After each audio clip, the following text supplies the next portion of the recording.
नमस्कार, स्वागत है आपका। मैं हूं आपके साथ शिरीन। शाम के 6 बज रहे हैं। वक्त पॉलिटिकल पावर सेंटर का है और आज पॉलिटिकल पावर सेंटर में न्यूज मेकर कोई एक चेहरा नहीं बल्कि एक तबका है।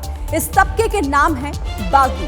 ये वो बागी उम्मीदवार हैं जिन्होंने महाराष्ट्र की सभी पार्टियों का सरदर्द बढ़ा के रखा हुआ है। महायुति में टेंशन ज्यादा है क्योंकि वहां बागियों की संख्या भी ज्यादा है। जानकारी के मुताबिक महाराष्ट्र में इस वक्त 50 से ज्यादा बागी उम्मीदवार मैदान में हैं, जिनमें 36 तो महायुति से ही हैं, जबकि 14 उम्मीदवार महाविकास आघाड़ी की प्रॉब्लम बढ़ाने का काम कर रहे हैं।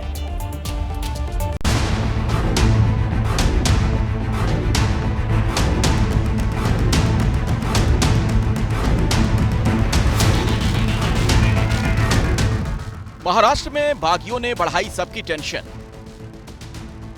क्या होगा गठबंधनों का नेक्स्ट एक्शन? ये वो सवाल है जिसका जवाब इस वक्त महाराष्ट्र की हर पार्टी ढूंढ रही है, क्योंकि मामला बहुत पेचीदा है। महाराष्ट्र में 50 से ज्यादा बागी चुनाव मैदान में हैं।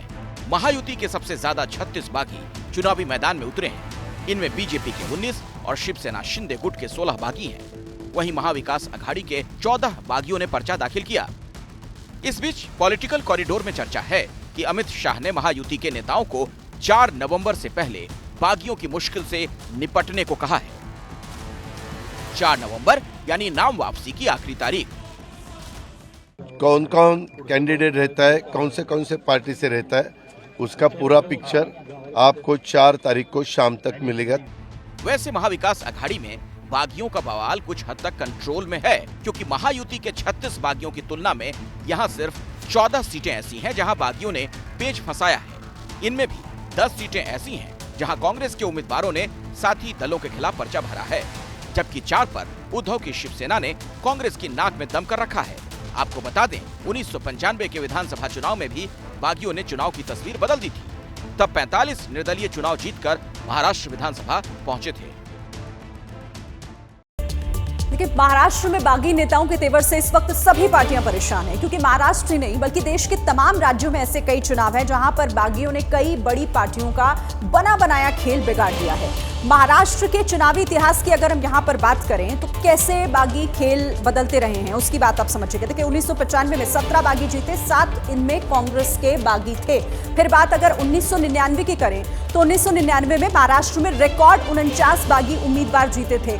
36 एनसीपी के बागी थे। उस वक्त एनसीपी एक ही पार्टी हुआ करती थी, 2 भागों में अलग अलग नहीं बटी थी। फिर 2004 25 बागी जीते, 8 एनसीपी और 8 कांग्रेस के थे उसमें से।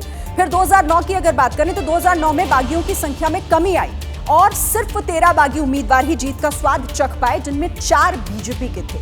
2014 के चुनाव में बागियों की संख्या फिर से बढ़ गई और 26 बागी उम्मीदवार विधायक बने। सबसे अधिक 13 बागी बीजेपी के थे उस वक्त। 2019 के चुनाव में 34 बागी उम्मीदवारों ने बाजी मारी और विधानसभा पहुंच गए वो। इनमें सबसे ज्यादा 13 बागी बीजेपी के थे और अब भी 50 की संख्या बागियों की है। अब जब नतीजे आएंगे तो समझ आएगा कि आखिर बागियों को किस तरीके से स्वीकार जनता करती है। तो देखिए, महाराष्ट्र की सियासत में कैश के बाद अब ड्रग्स की एंट्री हो गई है। एनसीपी अजित पवार गुट के नेता नवाब मलिक ने एक वीडियो सोशल मीडिया पर पोस्ट किया है और ये आरोप लगाया है कि मुंबई में समाजवादी पार्टी का दफ्तर नशे का अड्डा बन चुका है। आपको यहां पर यह भी बता दें कि मानखुर्द शिवाजी नगर विधानसभा सीट से उम्मीदवार नवाब मलिक की टक्कर समाजवादी पार्टी के मौजूदा विधायक अबू आजमी से है। नवाब मलिक ने सोशल मीडिया एक्स पर एक वीडियो जारी किया। इसमें कुछ युवक नशा करते दिखाई दिए।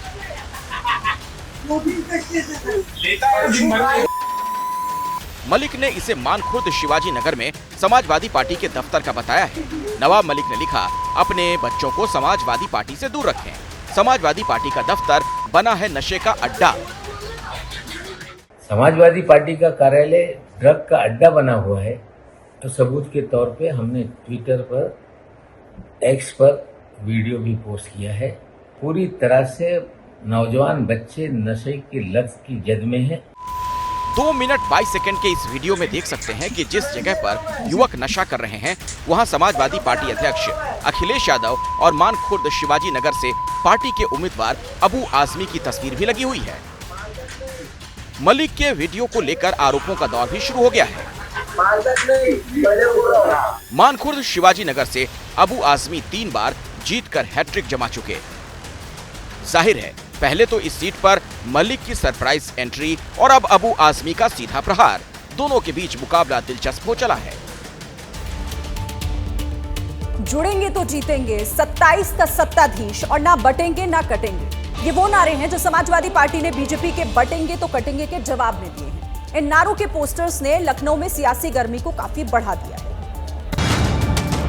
उत्तर प्रदेश में विधानसभा उपचुनाव से पहले समाजवादी पार्टी और बीजेपी के बीच जमकर पोस्टर वॉर हो रहा।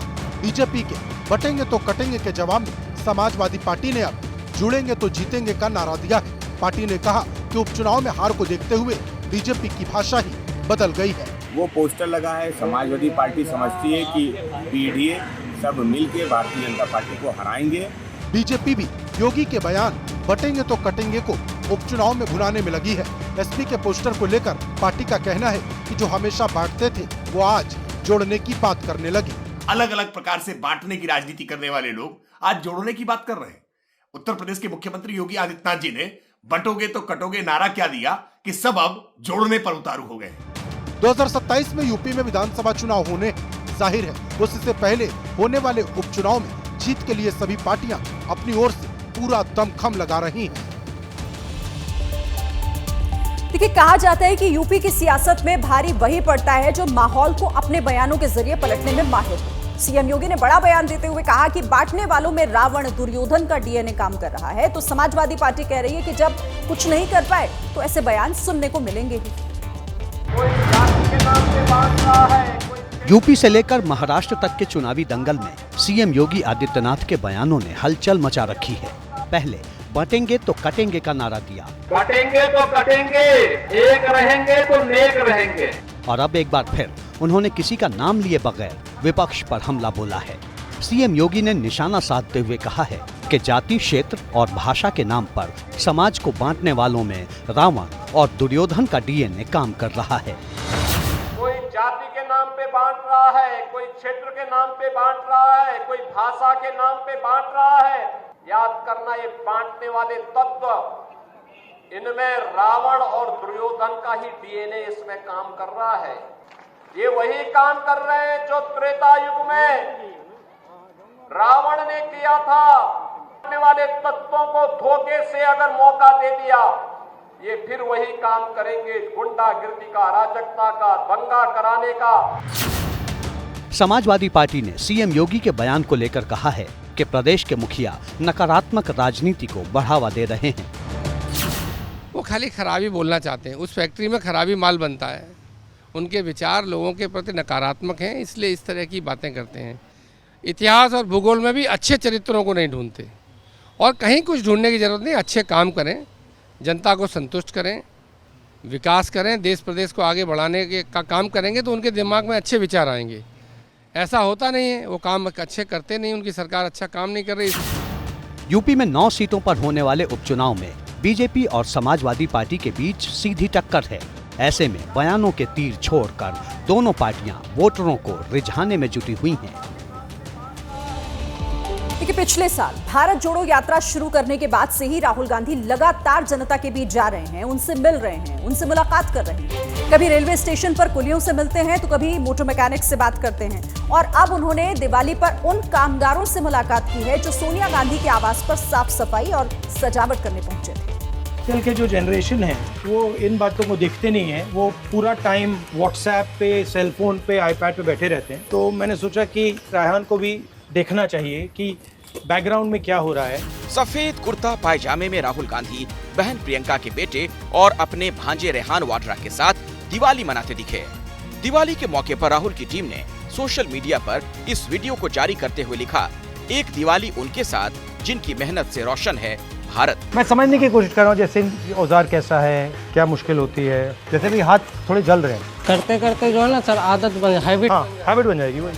10 मिनट के इस वीडियो में राहुल उन कामगारों से मिलते और उनका हाथ बटाते नजर आए जो दिवाली के मौके पर सोनिया गांधी के आवास पर साफ सफाई और सजावट के लिए आए थे।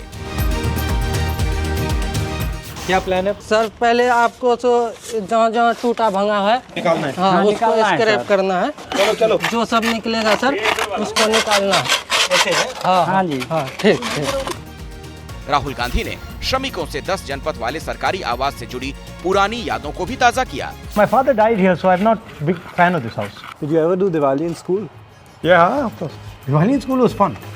Like we used to shoot rockets at each other and throw bombs at each other. Literally, we like full. Our houses used to get together and fire the rockets and all. I was a mastermind of that stuff. Video के अगले हिस्से में राहुल मिट्टी के बर्तन और दिया बनाने वाले एक परिवार से मिलते दिखाई दिए, जो दिल्ली के उत्तम नगर इलाके में रहता है। मम्मी की मसल बनी हुई है। तो ये बॉस है। जब हम बढ़ाते ना इसी पे ध्यान होना। हाँ बिल्कुल। डरती तो है। तो राहुल गांधी की दिवाली सियासत की सुर्खियों में है और इसकी वजह है प्रियंका गांधी के बेटे और राहुल के भांजे रेहान वाड्रा। सवाल उठने लगे हैं कि क्या रेहान वाड्रा को राजनीति में लॉन्च करने की तैयारी शुरू हो गई है। ये बाहर के लिए यूज करो। क्या हो रहा है अभी मैं बताते क्यों टूट रहा है। जब हम बढ़ाते ना इसी पे ध्यान होना। हाँ बिल्कुल सही। हाँ। नीचे थोड़ा टेढ़ा होगा। डरती तो है। डरती है ना। कच्ची कीमत को अपने हुनर से अलग अलग आकार देने वाले कलाकारों की संगत में राहुल गांधी खुद भी कुछ गढ़ने की कोशिश करते दिखे। इस दौरान बातचीत का सिलसिला जारी रहा। अच्छा नहीं बना। अभी थोड़ा टाइम लगेगा। अभी तो शुरू ही किया है। 3 महीने का कोर्स लेना पड़ेगा मुझे, फिर आएगा।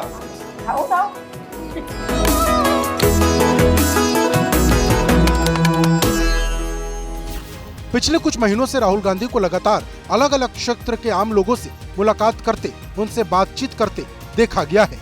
लेकिन राहुल गांधी के इस वीडियो में उनके भांजे रेहान वाड्रा की मौजूदगी थोड़ी चौंकाने वाली रही। कयास लगाए जा रहे हैं कि ये गांधी परिवार की नई पीढ़ी की पॉलिटिकल लॉन्चिंग की शुरुआत है। सवाल ये कि क्या रेहान वाड्रा भी गांधी परिवार की विरासत को संभालने के लिए राजनीति में उतरने वाले हैं। हालांकि अब तक इस मुद्दे पर किसी ने कोई बयान नहीं दिया, लेकिन पॉलिटिकल पंडित बखूबी समझ सकते हैं कि ऐसे वीडियो के सियासी मायने क्या हैं और कितने गहरे हैं। कि बीते दिनों बिहार के पूर्णिया से निर्दलीय सांसद पप्पू यादव ने दावा किया था कि उन्हें लॉरेंस बिश्नोई के गुर्गों की तरफ से धमकी मिल रही है। इसके बाद पप्पू यादव ने सरकार से सुरक्षा बढ़ाने की मांग की थी, लेकिन अब उनके दावों और सुरक्षा वाली मांग पर बीजेपी के पूर्व सांसद ब्रिजभूषण शरण सिंह ने निशाना साधा है। बाहुबली है कोई बिहार के अंदर जो हर विषय पर बोलते हैं। अब सिक्योरिटी मांगने लगे। एक फैशन हो गया है, किसी बड़े आदमी का नाम लो, अंतर्राष्ट्रीय क्रिमिनल को गाली दो, सरकारी सुरक्षा लेकर घूमो।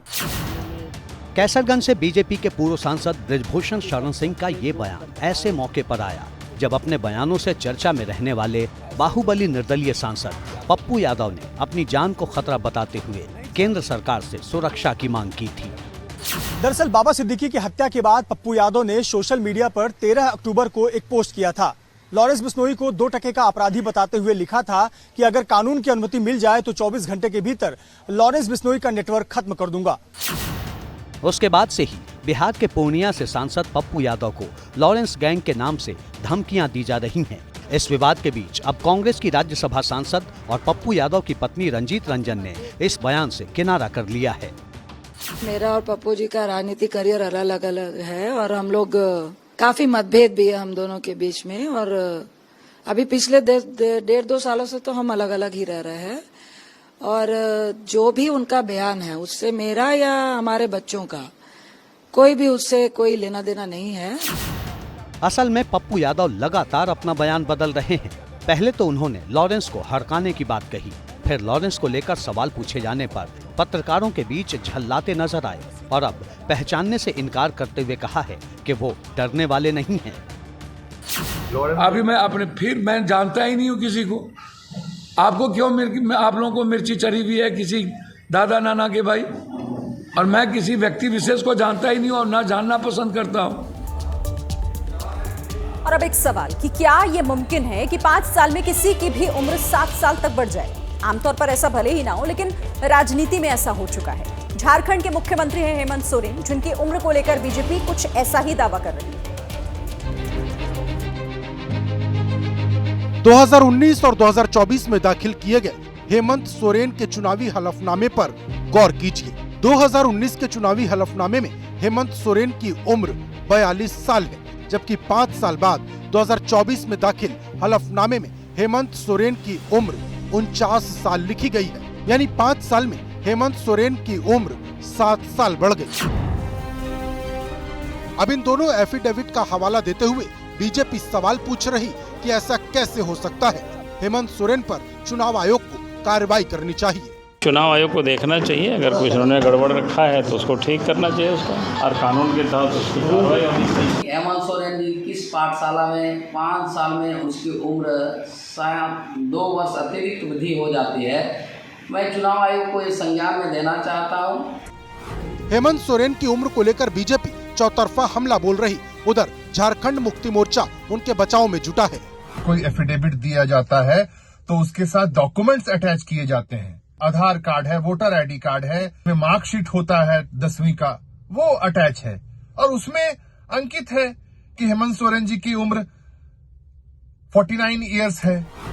झारखंड मुक्ति मोर्चा के नेता ये तो बता रहे हैं कि 2024 के हलफनामे में डॉक्यूमेंट के आधार पर उम्र दर्ज की गई है, लेकिन वो ये नहीं बता रहे कि 2019 में हेमंत सोरेन के हलफनामे में उम्र 42 साल कैसे दर्ज है। सवाल ये भी कि जब मुख्यमंत्री के ही 2 दस्तावेज सही नहीं है तो जरा सोचिए कि जनता का हाल क्या होगा। और इस वक्त एक बड़ी खबर इंदौर से आ रही है। इंदौर में पटाखा फोड़ने को लेकर 2 समुदाय आपस में भिड़ गए हैं। दोनों पक्षों के बीच पत्थरबाजी भी हुई है, कई गाड़ियों में भी तोड़फोड़ की गई। बताया जा रहा है कि बच्चों को पटाखा फोड़ने से मना किया गया था, जिसके बाद ये पूरा विवाद बढ़ गया और नौबत पत्थरबाजी तक पहुंच गई। तस्वीरें आपके सामने हैं इंदौर से ये बड़ी खबर, जहां 2 पक्षों के बीच ये विवाद पटाखा फोड़ने को लेकर, लेकिन किस तरह का बवाल यहां बढ़ गया, पत्थरबाजी हुई है, कई गाड़ियों में तोड़फोड़ भी की गई है। 2 पक्षों के बीच ये पूरा विवाद, पुलिस को कितनी मशक्कत से भीड़ को काबू करना पड़ रहा है। तस्वीरें आपके सामने, बच्चे पटाखे फोड़ रहे थे और उसी बात को लेकर ये पूरा विवाद खड़ा हो गया। बच्चों को पटाखा फोड़ने से मना किया गया और उसके बाद ये बवाल, यही देखिए आप, किस तरह से कई वाहनों में तोड़फोड़ की गई, पूरी तरह क्षतिग्रस्त कर दिया गया।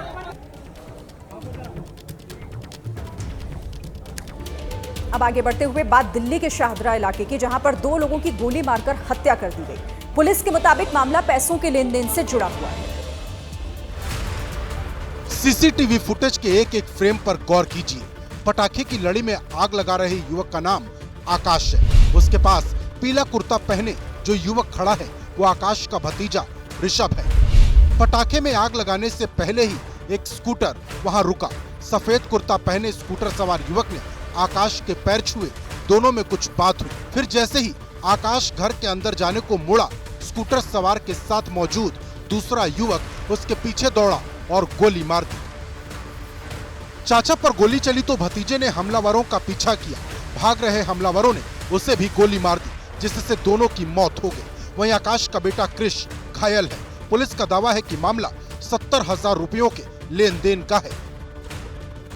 का आपस का कोई पैसे का लेन देन था जिसमें 70,000 रुपए इसको देने थे और वो पैसे ना देने को लेकर अनबन हुई। इसने उसके फ़ोन उठाने छोड़ दिया आकाश को, जिसकी वजह से ये बहुत गुस्से में था, इसको पैसे की ज़रूरत थी। उसी के चलते इसने ये प्लानिंग करके इस वारदात को अंजाम कराया। दिल्ली के शाहदरा की बिहारी कॉलोनी में कुल 5 गोलियां चली, जिन्होंने 2 लोगों की जान ले ली और एक घायल है। इस हत्याकांड के दौरान स्कूटर चला रहे आरोपी को पुलिस ने गिरफ्तार कर लिया। पुलिस के मुताबिक आरोपी नाबालिग है और उसी ने हत्या के लिए शूटर हायर किया था। शूटर को पुलिस अभी गिरफ्तार नहीं कर पाई है। इस डबल मर्डर के बहाने दिल्ली सरकार ने एक बार फिर कानून व्यवस्था का मुद्दा उठाते हुए केंद्र सरकार पर निशाना साधा।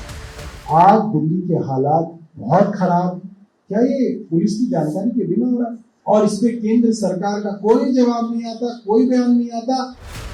फिलहाल पुलिस गोली चलाने वाले शूटर की तलाश में जुटी है। अब आपको दिखाते हैं परंपरा के नाम पर खेले जाने वाले खूनी खेल की तस्वीरें। शिमला के धामी इलाके में पत्थरों का ये खेल खेला जाता है और इस खेल में 2 पक्षों के बीच पत्थर मारे जाते हैं। दोनों पक्ष एक दूसरे पर पत्थर बरसाते हैं। दिवाली के अगले दिन ये खेल होता है और पत्थर मारने का ये सिलसिला तब तक जारी रहता है जब तक एक पक्ष लहूलुहान न हो जाए। ये परंपरा इसी तरह सालों से चली आ रही है। तो तस्वीरें आप देखिए, पत्थर मार खेल जो दिवाली के ठीक अगले दिन खेला जाता है। 2 पक्ष होते हैं और एक दूसरे पर वो पत्थर फेंकते हैं। तब तक चलता है ये खेल जब तक एक पक्ष लहूलुहान न हो जाए। बेहद खतरनाक और जानलेवा ये खेल जो सालों से इसी तरीके से खेला जा रहा है, परंपरागत तरीके से इसे मनाया जाता है शिमला के धामी इलाके में। और मध्य प्रदेश में बीजेपी सरकार ने गोवर्धन पूजा त्योहार मनाने का फैसला किया है। मोहन यादव सरकार के इस फैसले पर सियासी तपिश बढ़ने लगी है। गोवर्धन पूजा पर मध्य प्रदेश सरकार के फैसले ने विवाद का नया पन्ना खोल दिया है। गोवर्धन पूजा का जो त्योहार है वो कोई मोहन यादव जी के कहने से नहीं मनाया जाता है। ये सदियों से पुरानी परंपरा है। वो सरकार में 10 साल रहे, कभी वो कर लेते। उनको तो उनके वोट बैंक का खतरा था। हिंदू सनातन संस्कृति के रीति रिवाज को मनाना ये गौरव की बात है। दरअसल मध्य प्रदेश सरकार गोवर्धन पूजा पर गौशालाओं में कार्यक्रम आयोजित करवा रही है। इन कार्यक्रमों में बीजेपी सरकार के मंत्री और यहाँ तक खुद मुख्यमंत्री मोहन यादव भी शिरकत कर रहे हैं। दावा है इससे गौ संरक्षण और गौ संवर्धन को बढ़ावा मिलेगा। हालांकि सरकार का ये तर्क कांग्रेस के गले नहीं उतर रहा। सरकार उन गोवर्धन पूजा करने से पहले ये तो बताए कि गौशालाओं का क्या होगा। जो गायें जहां रोडों पर हैं, खड़ी हैं, लोग टकरा रहे हैं, रात दिन हम लोगों से सुन रहे हैं। सरकार गौशाला की व्यवस्था नहीं कर रही और गोवर्धन पूजा की बात कर रही है, तो ये क्या है? ये पहली बार नहीं है जब मध्य प्रदेश सरकार ने किसी त्योहार को मनाने का फैसला किया। इससे पहले कृष्ण जन्माष्टमी, दशहरा और शस्त्र पूजन पर सरकार ने कार्यक्रम आयोजित किए, तब भी कांग्रेस ने सवाल उठाए थे। देखिए, देश की राजधानी में एक बार फिर सांसों पर संकट है। दिवाली के बाद दिल्ली के कई इलाकों में प्रदूषण अपने खतरनाक स्तर तक पहुंच गया है। आनंद विहार में AQI 400 के करीब था। इसके साथ ही यमुना में सफेद झाग ने फिर से दस्तक दी।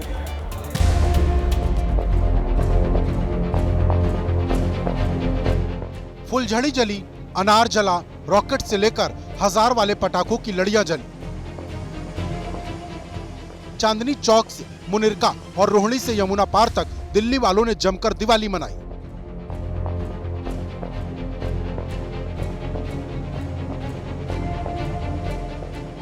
जिसके बाद दिल्ली की सुबह कुछ इस तरह से नजर आई। हर तरफ प्रदूषण का बैरियर था, धुंध की चादर में लिपटा आसमान था, सांस तक लेना कहां आसान था। पोल्यूशन बहुत परेशान करता है आजकल, और आज पोल्यूशन तो बहुत ज़्यादा है। कल से तो पटाखे वगैरह वगैरह, इतने सारे पटाखे फोड़े, कल तो सो भी नहीं पाया हम। प्रॉब्लम्स हो रहे हैं, बहुत खांसी आ रही है और जुकाम वगैरह हो रहे हैं। हाँ, मतलब साइकिलिंग करने में भी दिक्कत हो रही है थोड़ा बहुत। आनंद विहारी नहीं, पूरी दिल्ली गैस चैम्बर के माफिक बन चुकी थी। आनंद विहारी नहीं, पूरी दिल्ली का कोना कोना हाँफ रहा था। देश की राजधानी दिल्ली में सभी लोगों ने दीपावली का त्यौहार मनाया और प्रतिबंध के बावजूद आतिशबाजी भी की। अब अगर तस्वीरें आपको दिखाएं तो इस वक्त हम लोग दिल्ली के आनंद विहार में मौजूद हैं। जो चीज़ें आसमान में दिख रही हैं, आंकड़े भी हूबहू वही गवाही दे रहे हैं। इस वक्त आप देखिए कि सेंट्रल पॉल्यूशन कंट्रोल बोर्ड के जो आंकड़े हैं उसके मुताबिक इस वक्त आनंद विहार का AQI 395 की बेहद ख़राब श्रेणी में मौजूद है। ये आप देख सकते हैं कि 395 की बेहद ख़राब श्रेणी में आनंद विहार का AQI मौजूद है, जिसकी तस्दीक इंडिया गेट की तस्वीरें कर रही हैं, जो पूरी तरह धुंध के आगोश में समा चुका था। दिल्ली के कई इलाकों में AQI यानी एयर क्वालिटी इंडेक्स 400 के पार पहुंच चुका था। वैसे ये पहली बार नहीं है जब देश की राजधानी पर सांसों का संकट आया हो। कमोबेश ये हर साल का किस्सा है, वो भी तब जब दिवाली के कई दिन पहले ही पटाखों पर पाबंदी लगा दी जाती है। इस बार भी 14 अक्टूबर को दिल्ली में आतिशबाजी बैन कर दी गई थी। तो फिर दिल्ली की हवा जहरीली क्यों हुई, सरकार ने बताया। कुछ जगहों पर टारगेटेड पटाखे फूटे। पूरी दिल्ली के लोगों ने अगर सहयोग न किया होता तो आज दिल्ली का AQI 400 पार होता। जिन लोगों ने पटाखे जलाए हैं, प्रशासनिक स्तर पे हो चाहे व्यक्तिगत स्तर पे हो, हम अगली बार और प्रयास करेंगे कि इसे और नियंत्रित किया जाए। दिल्ली सरकार ने पटाखों पर पाबंदी से प्रदूषण का काबू करने का दावा करते हुए अपनी पीठ थपथपाई, तो बीजेपी ने भी सवाल दागने में देर नहीं की। सवाल तो ये है कि दिल्ली की सरकार पॉल्यूशन को कम करने के लिए जो लोकल इश्यूज हैं उनके ऊपर सरकार ने क्या कदम उठाए हैं। क्या जो सड़क पर डस्ट उड़ रही है, जो सड़कें बनी नहीं है जिसके कारण 40% पॉल्यूशन हो रहा है, जो सड़क पर जाम लगता है उससे जो पॉल्यूशन बढ़ता है। दिल्ली का प्रदूषण और पॉलिटिक्स की पुरानी रवायत है, लेकिन दिल्ली में प्रदूषण के लिए क्या सिर्फ दिवाली की आतिशबाजी ही जिम्मेदार है? जवाब सेंट्रल पॉल्यूशन कंट्रोल बोर्ड के आंकड़ों से समझा जा सकता है, जिसके मुताबिक दिल्ली में 42% प्रदूषण धूल से होता है, जिसकी सबसे बड़ी वजह निर्माण कार्य है। वहीं गाड़ियों से 25% प्रदूषण होता है। मौजूदा वक्त में दिल्ली में करीब 80 लाख गाड़ियां हैं। इनमें 67% दोपहिया वाहन है। दोपहिया वाहन 28% प्रदूषण के लिए जिम्मेदार है। दिवाली के बाद हर साल दिल्ली में प्रदूषण खतरनाक स्तर तक पहुंच जाता है। इस बार भी ऐसा ही हुआ। वैसे गनीमत इतनी रही कि सुबह भले ही धुंध में लिपटी रही हो, लेकिन दिन भर तेज हवाओं का दौर चलने से राहत मिली। उधर यमुना में झाग की चादर ने एक बार फिर टेंशन दे दी है। इस वक्त हम दिल्ली के कालिंदी कुंज स्थित यमुना घाट पे मौजूद हैं और आप मेरे पीछे देख सकते हैं कि किस तरीके से यमुना में जो सफ़ेद झाग है वो अभी भी बना हुआ है और रह रहकर ये जो सफ़ेद झाग है वो बढ़ता जा रहा है। यही वजह है कि दिल्ली जल बोर्ड की तरफ से लगातार इस झाग को खत्म करने के लिए छिड़काव किया जा रहा है, लेकिन जो सफ़ेद झाग है वो अभी पूरी तरह से खत्म नहीं हुआ है। हालांकि सफेद झाग का बोझ झेल रही ये वही यमुना है जहां अब से चंद दिन बाद श्रद्धालु छठ पर्व मनाने उतरेंगे। लिहाजा पिछले साल की तरह इस साल भी छिड़काव किया जा रहा है। दावा किया जा रहा है कि छठ तक यमुना साफ हो जाएगी, लेकिन यमुना में झाग बनता ही क्यों है? सवाल पूछा तो दिल्ली की सरकार ने यूपी को जिम्मेदार बता दिया। कालिंदी में क्यों है, ये ITO घाट पे क्यों नहीं है, वजीराबाद घाट पे क्यों नहीं है, पल्ला में क्यों नहीं है, वहीं क्यों है? उत्तर प्रदेश जब तक जहरीला पानी छोड़ता रहेगा उसका नियंत्रण हम तो नहीं कर सकते। वो पानी जहरीला पानी छोड़ना बंद कर दे, झाग वहां भी बंद हो जाएगा। ये पहली बार नहीं है जब यमुना को लेकर दिल्ली और यूपी सरकार आमने सामने है। वैसे पिछले 15 साल में यमुना की सफाई को लेकर करीब 7,000 करोड़ रुपए खर्च किए जा चुके हैं, लेकिन यमुना साफ होने की जगह और मैली होती गई। राजधानी दिल्ली में यमुना का क्या हाल है, किस कदर यमुना में जहर फैल रहा है, ये बात किसी से छिपी नहीं है। लेकिन आज हम एबीपी न्यूज पर सुपर एक्सक्लूसिव खुलासा करके आपको बताएंगे कि कैसे सरकारी आदेशों की धज्जियां उड़ाई जा रही हैं। कानून को ताक पर रखकर न सिर्फ यमुना नदी से खुलेआम जहरीली मछलियां निकाली जा रही है, बल्कि उन मरी हुई मछलियों को बेचा भी जा रहा है। और ये सब कुछ एबीपी न्यूज के कैमरे पर कैद हुआ है। देखिए यमुना से अवैध रूप से निकलती और बिकती जहरीली और मरी हुई मछलियों पर हमारी ये खास रिपोर्ट, ऑपरेशन गंदी मछली।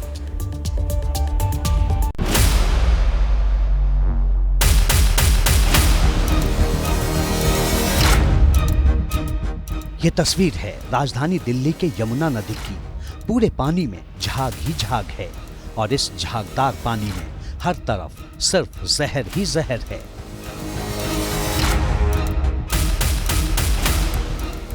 इस जहर से लोगों को बचाने के लिए साल 2021 से दिल्ली में यमुना में 4 जगहों पर फिशिंग पर पाबंदी है। लेकिन ये प्रतिबंध कितना बेअसर है, इसकी एक्सक्लूसिव तस्वीर आपको एबीपी न्यूज पर दिख रही है।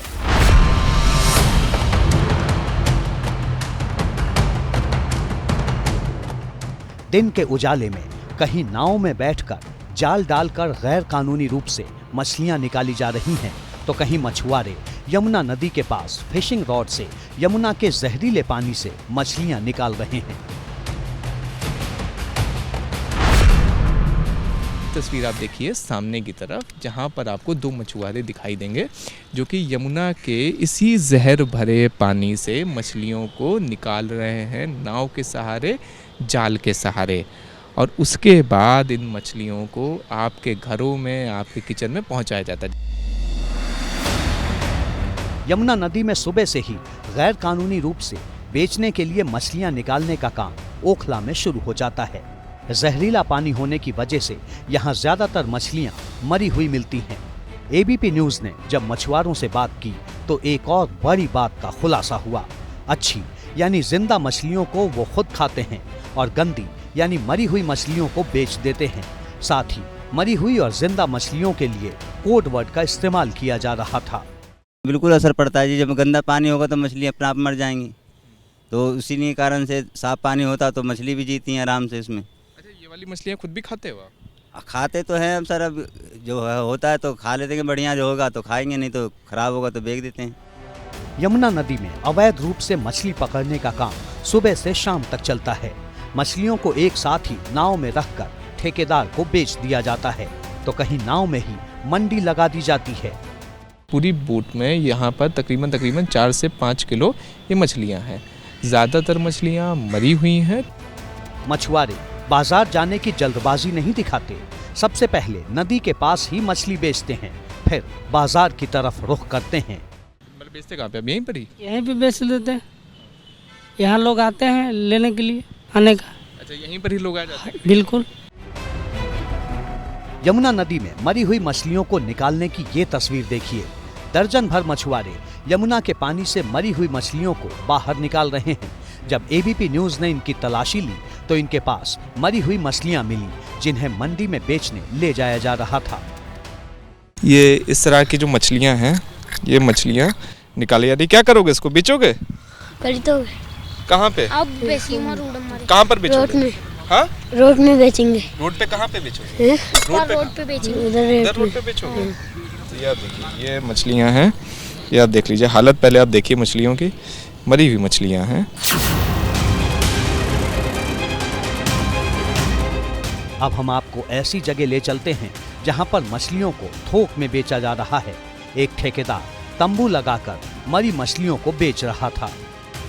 देखिए, इस वक्त हम लोग उस बाजार में हैं जहां पर यमुना की मछलियों को बेचा जाता है। जैसे आप देखिए, ये 3 मछलियां यहाँ पर पड़ी हुई हैं, यहाँ पर कैरेट में, और तकरीबन 5 किलो की ये सारी मछलियां हैं। और जो अच्छी वाली होगी उसका अच्छी मछली इसमें आती नहीं है। जब से केमिकल आया वो मछली आना ही बंद हो गया। हाँ, पानी नहीं रहता इसमें केमिकल के, मतलब ये लगा लीजिए कि इतना पानी दूषित है कि मछली तो नाम ही नहीं लेती आने का। अब जरा कालिंदी कुंज की इस मंडी को देखिए। ये मछली की दुकान है। हर तरफ यमुना नदी से निकली मरी हुई जहरीली मछलियां बिक रही हैं। अलग अलग वैरायटी की मछलियां हैं, लेकिन सब मरी हुई।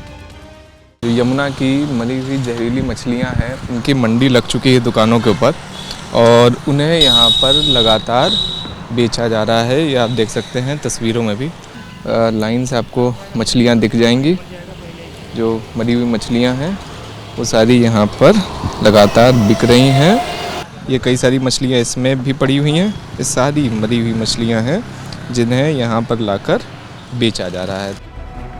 जब दुकानदार से हमने पूछा कि लोगों की सेहत के साथ खिलवाड़ क्यों किया जा रहा है, तो जवाब मिला कि सालों से लोग खा रहे हैं, अब तक कुछ नहीं हुआ। नहीं, वो देखने में लग रहा है पानी खराब। इसमें दुनिया का आदमी पूजा क्यों करने आता है? आप खाता क्यों नहीं पानी? सब तो खाता है। जो आदमी बिस्लरी के पानी है उसका वो पानी पतला है, ये मोटा है, और खाता था ही। बाजार में लोग बड़े शौक से मछलियां खरीद रहे हैं, लेकिन उन्हें पता नहीं कि मरी हुई जहरीली मछलियां उनकी सेहत को खराब कर सकती हैं। मछलियाँ पानी में ही मर जाती हैं, फिर भी काहे मतलब खाते हैं क्या? यार ये तो मुझे पता नहीं है, लेकिन फिर भी जैसे बाहर से जो मछली लेते हैं, लेकिन इसकी जो मछली है वो ज़्यादा टेस्टी है खाने में। हाँ, स्वाद वाला आदमी खाएगा।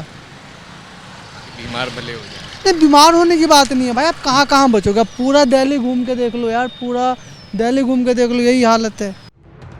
डॉक्टरों की माने तो यमुना के जहरीले पानी से निकलने वाली मछलियां न सिर्फ सेहत के लिए नुकसानदेह हैं, बल्कि इससे किसी की जान भी जा सकती है।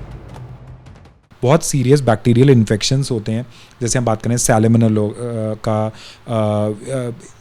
इकोलाई होता है बैक्टीरिया, विब्रियो है, तो ऐसे बहुत सारे बैक्टीरिया के इन्फेक्शंस हैं जो कि बहुत हानिकारक हैं और सेहत के ऊपर बहुत गैस्ट्रोइंटेस्टाइनल ट्रबल्स, रेस्पिरेटरी सिम्टम्स में, इवन कभी कभी ट्यूबरक्लोसिस भी अगर इसके थ्रू फैल सकता है। तो बहुत सारी ऐसी बीमारियां हैं जो प्रॉब्लम क्रिएट कर रही हैं इन जो मछलियों को कंज्यूम करने से।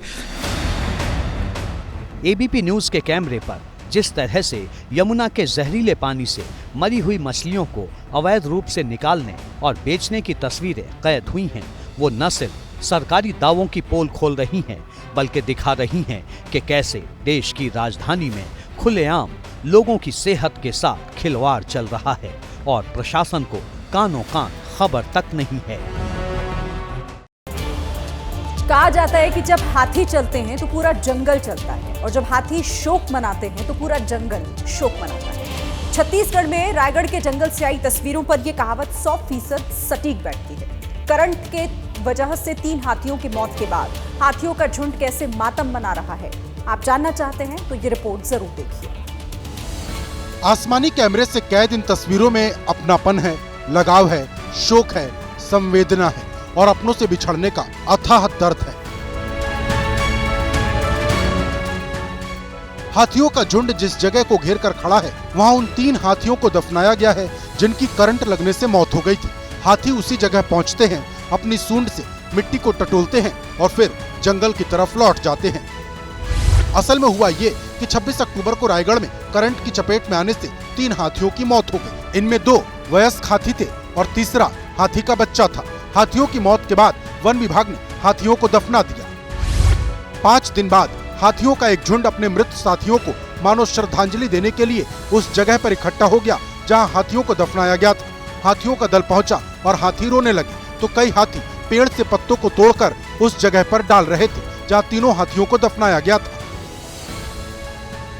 ये पूरा वाकया फॉरेस्ट विभाग के ड्रोन कैमरों में कैद हो गया जो अब सोशल मीडिया पर वायरल है।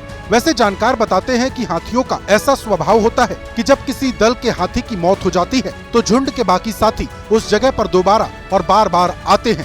फिलहाल रायगढ़ के समारूमा डिवीजन में 45 हाथियों की मौजूदगी है जिन पर लगातार निगरानी की जा रही है। इधर कर्नाटक के चिकमंगलूर में देवीरम्मा मंदिर मेले के शुभारंभ के मौके पर एक बड़ा हादसा टल गया। धक्का मुक्की और पहाड़ पर फिसलने की वजह से 5 लोगों के घायल होने की खबर है। सैकड़ों फीट ऊंची पहाड़ी की चोटी पर देवीरम्मा के दरबार में आस्था का सैलाब उमड़ा है। पहाड़ी की चोटी से नीचे घाटी तक लोग ही लोग दिखाई दे रहे हैं। तस्वीरें कर्नाटक के चिकमंगलूर की हैं। यहाँ देवीरम्मा मंदिर में मेले के शुभारंभ के मौके पर श्रद्धालुओं की भारी भीड़ उमड़ी। मुख्य रास्ते के अलावा कच्चे और पथरीले रास्तों से होकर लोग ऊपर मंदिर तक पहुंचने की कोशिश करते दिखे। कोई कांटों भरे रास्ते से पत्थर पकड़कर ऊपर चढ़ रहा है तो कोई रस्सी के सहारे कच्चे रास्तों पर बढ़ रहा है। भीड़ ज्यादा होने से लोग दूसरे रास्तों से पहाड़ी की चोटी पर पहुंचने की कोशिश में थे, लेकिन इसी दौरान धक्का मुक्की और फिसलन से कई लोग घायल हो गए। रिपोर्ट्स के मुताबिक हादसे में 5 लोगों के घायल होने की खबर है। बताया जा रहा है कि चिकमंगलूर में पिछले कई दिनों से बारिश हो रही है जिससे पहाड़ी पर मिट्टी गीली थी और श्रद्धालुओं की भीड़ ज्यादा होने से कई लोग पथरीले रास्तों पर फिसलकर नीचे गिर गए। वहीं मेले के शुभारंभ के मौके पर भीड़ प्रबंधन के मोर्चे पर प्रशासन पूरी तरह फेल नजर आया।